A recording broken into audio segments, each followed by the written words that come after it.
जय हिंद दोस्तों, मैं एसआई अंकित चौरसिया। आज हम शुरू करने जा रहे हैं मूल विधि की सीरीज। हमारी आज का पहला टॉपिक है आरटीआई एक्ट 2005। हम डिस्कस करेंगे मूल विधि में छोटे छोटे टॉपिक्स हैं, कई टॉपिक्स हैं। ज़्यादा डिटेल में नहीं पढ़ना, लेकिन सबकी एक इन्फॉर्मेशन होनी चाहिए, जानकारी होनी चाहिए। मूल विधि कई किताबों से जो कंटेंट आपको दिया जा रहा है, कई किताबों तैयारी के दौरान हम लोगों ने कई किताबों से उसको पढ़ा हुआ था, कई वीडियोस और गूगल करके बाकी सारी चीज़ें इन्फॉर्मेशन इकट्ठा किया गया था और एग्ज़ाम ओरिएंटेड नोट्स बनाया गया था, या कह सकते हैं शॉर्ट नोट्स, जो आपको दिया जा रहा है अपने स्टडी में। इसको ऐड करिए और अच्छे से अच्छे स्कोर करें। तो हम शुरू करते हैं आरटीआई एक्ट 2005।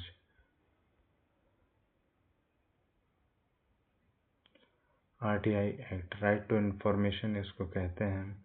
इम्प्लीमेंट, सबसे ज़रूरी क्वेश्चन हर एग्ज़ाम में पूछता है, ये वनडे एग्ज़ाम में कब लागू हुआ था? तो 12 अक्टूबर 2005। 12 अक्टूबर 2005, ये डेट याद कर लीजिए, 12 अक्टूबर 2005। और आरटीआई मतलब जानने का अधिकार किसको है? आरटीआई कौन डाल सकता है? वो केवल इंडियन डाल सकते हैं, मतलब देश के नागरिक, विदेशी आदमी कोई नहीं डाल सकता या फॉरेनर नहीं डाल सकते, वो इंडियंस को केवल अलाउ है। आरटीआई जानकारी अगर हमें प्राप्त करनी है किसी डिपार्टमेंट या किसी विभाग से, तो उसकी फ़ीस कितनी होती है? उसकी फ़ीस 10 रुपये है। 10 रुपये है। 10 रुपये है।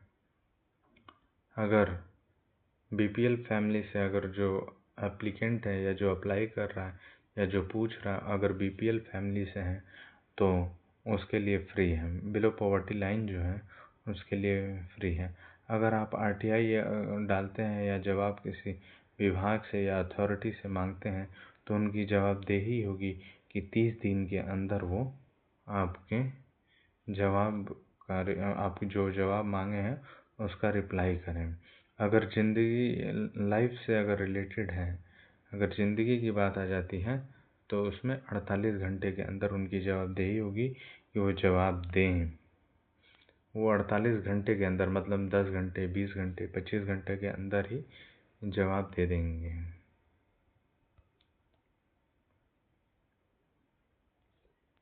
अगर आप आरटीआई डालते हैं, 30 दिन से ज़्यादा हो जाता है, तो आपकी फ़ीस माफ़ कर दी जाएगी, कोई पेमेंट नहीं लिया जाएगा आपसे। अगर डिले होता है आरटीआई जवाब देने में, तो public PIO, public information officer, जो कि हर डिपार्टमेंट विभाग में एक पीआईओ रहते हैं, जो इन्फॉर्मेशन प्रोवाइड कराते हैं, जो भी आरटीआई पड़ती है तो उसका वो इन्फॉर्मेशन प्रोवाइड कराते हैं। तो अगर डिले होगी तो उनके ऊपर पड़ेगा 250 रुपये पर डे। पर डे के हिसाब से मैक्सिमम जो है ये 25,000 रुपये फाइन लग सकता है।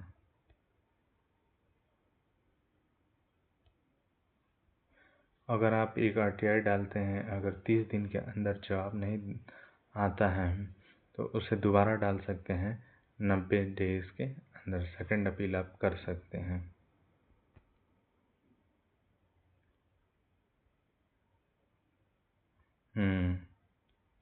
यहाँ से क्वेश्चन पूछे जाते हैं लगभग हर एग्ज़ाम में, जिस भी एग्ज़ाम में आरटीआई टॉपिक रहा है।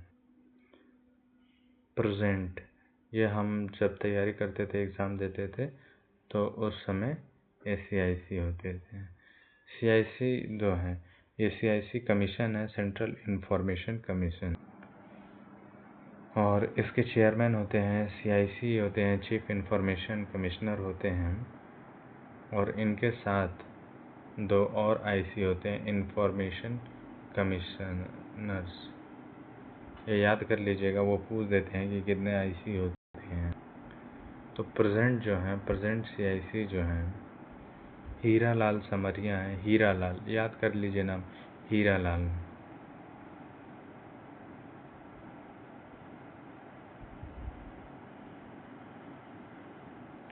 हीरा लाल याद कर लीजिएगा, इसको नोट्स में सही कर लीजिएगा, प्रेजेंट के हिसाब से कर लीजिएगा। हीरा लाल समरिया हैं प्रेजेंट CIC में, और उनके भी नाम याद कर लीजिएगा जो 2 IC हैं। मैं नाम बता दे रहा हूँ आप लोगों को। एक है आनंदी रामलिंगम और दूसरे हैं विनोद कुमार तिवारी।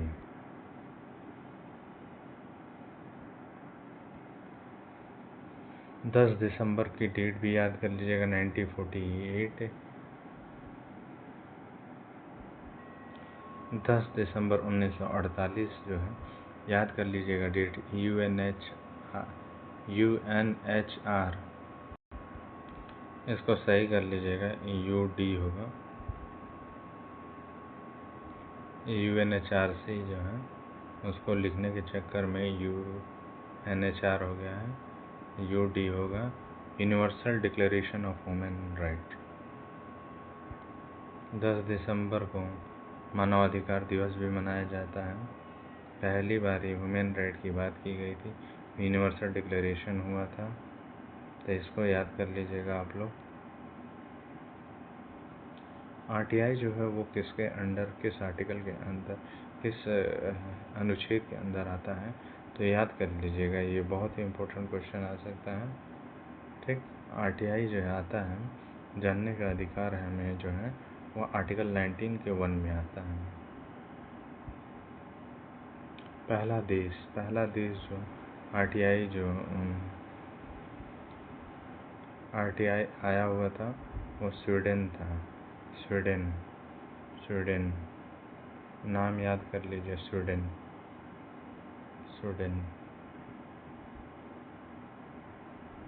ये याद कर लीजिए आप। 3 वर्डिक्ट जो हैं, ठीक, जजमेंट हैं, ठीक, इन्हें याद कर लीजिए। मैं पढ़ दे रहा हूँ, इसमें क्वेश्चन पूछे जाते हैं बस RTI से। RTI से संबंधित क्वेश्चन पूछ दिया जाएगा और 4 जजमेंट डाल दिए जाएंगे, और इनमें से किसी एक जजमेंट का रख दिया जाएगा ऑप्शन में, आपको टिक मारना पड़ेगा। और या तो फिर ऐसा होता है कि जजमेंट ऊपर लिख दी जाती है और नीचे वो किससे संबंधित है, इनकम टैक्स से, RTI से, और बाकी सब 2-3 और ऑप्शन दे देगा। ठीक, तो बस आप ये समय याद कर लीजिए, और RTI से संबंधित है, और ये भी इसमें लिखा हुआ है ये किससे संबंधित है। पहला Bennett Coleman, government versus government of India 1973। तो ये जो है press related fix number of pages से है।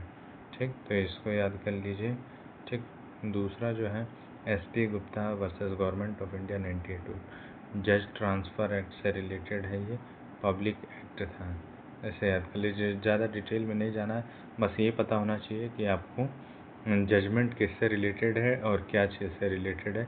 जैसे press related fix number of pages, जज ट्रांसफ़र एक्ट। तीसरा जो है राजनारायण वर्सेस UP गवर्नमेंट, ये इम्पोर्टेंट हो जाता है, अपने राज्य का है, उत्तर प्रदेश सरकार का है, तो इसलिए पूछा जा सकता है, तो इसको देख लीजिए, याद कर लीजिएगा। ये इमरजेंसी सूचना को गुप्त के नाम से छिपाया नहीं जा सकता। ठीक, इमरजेंसी जो लगी हुई थी उससे संबंधित है, सूचना को छिपाया जा रहा था गुप्त के नाम पे। ठीक, ये हो गई। ये देखिए,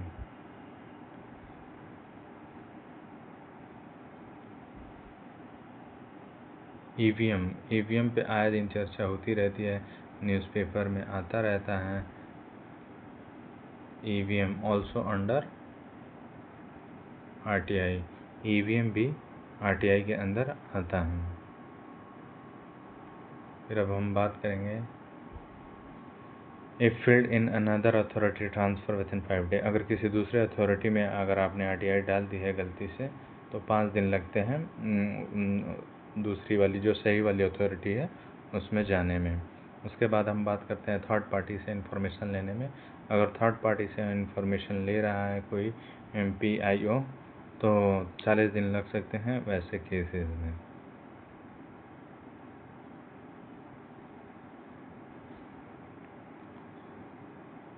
अब हम बात करते हैं SIC and SIC, central information commission और state information commission. Power of a civil court, civil court का मतलब होता है कि वो समन किसी को भी, ऑल इंडिया किसी को भी समन जारी कर सकता है, बुला सकता है अपनी कोर्ट में कुछ पूछने के लिए, कोई डॉक्यूमेंट मंगा सकता है। तो इसको कहते हैं power of a civil court. ये होता है कि इनके पास पावर नहीं होती है कोई पनिशमेंट देने की, और बाकी लगभग power of a civil court ये है कि कुछ भी किसी को भी बुला सकते हैं अपनी जानकारी लेने के लिए समन के माध्यम से।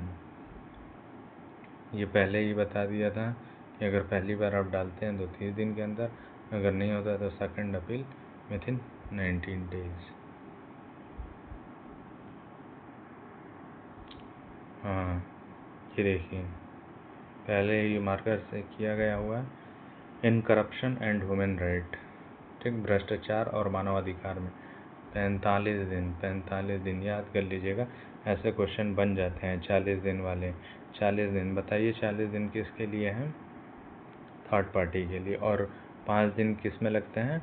किसी गलत अथॉरिटी या दूसरे अथॉरिटी में चला जाता है तो आरटीआई ट्रांसफ़र करने में सही वाले अथॉरिटी को 5 दिन में उनके पास जाता है। इंडिया में जो है पहला स्टेट, ये भी पूछ सकता है, इंडिया में पहला स्टेट जिसने आरटीआई इम्प्लीमेंट की हूँ, तो पहला स्टेट था, सीक्वेंस में लिख रखा है मैंने, ठीक। पहला देख सकते हैं आप, तमिलनाडु, फिर गोवा, फिर राजस्थान। तमिलनाडु जो है 1997 में, याद कर लीजिएगा सब अच्छे से, ठीक। नोट्स मैं प्रोवाइड करा दूंगा टेलीग्राम ग्रुप पे, वहाँ से डाउनलोड कर लीजिए। सेकेंड टाइम अमेंडमेंट इसमें देख सकते हैं 2013 में, फिर 2019 में हुआ है। सेकेंड टाइम और थर्ड टाइम कर सकते हैं इसको। हाँ, सो मोटो ये होता है कि खुद से कोई एक्शन ले लेना, जैसे ये बता रहा proactive and voluntary publication of information. Disclosure, किसी जानकारी को डिस्क्लोज़ कर सकता है खुद से बिना किसी के आरटीआई डाले हुए भी। सो मोटो का यही मतलब होता है, ठीक, खुद से। प्रोएक्टिव पब्लिकेशन ऑफ इंफॉर्मेशन, कोई भी जानकारी जो है डिस्क्लोज़ कर सकता है बिना कोई आरटीआई डाले भी। ये पावर है इनके पास।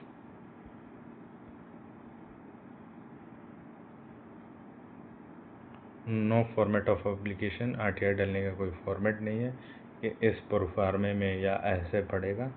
आरटीआई कैसे भी डाल सकते हैं, जानकारी लेनी है आपको। और आरटीआई में ये भी नहीं पूछा जा सकता कि क्यों पूछ रहे हैं आप, no reason for requesting information.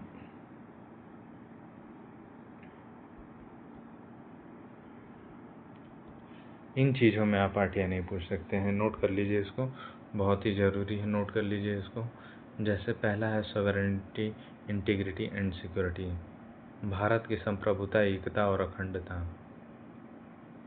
Bharat की संप्रभुता,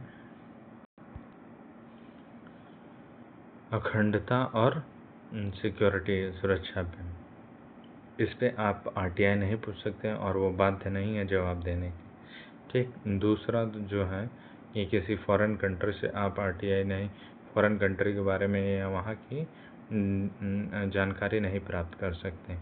forbidden to publish by any court, तीसरे में दे रखा फॉरबिडन, अगर किसी कोर्ट ने बैन कर रखा है जानकारी देने से तो आप वहाँ से भी नहीं ले सकते हैं, ठीक। और ब्रीच ऑफ लोकसभा या पार्लियामेंट, ऐसे कोई बिल या पार्लियामेंट लोकसभा की चीज़ें जो इनसे ब्रीच हो रहा हो। ब्रीच का मतलब यही कि नियम कानून तोड़ना या उल्लंघन होना, तो उस केस में भी आपको उपलब्ध नहीं कराया जाएगा।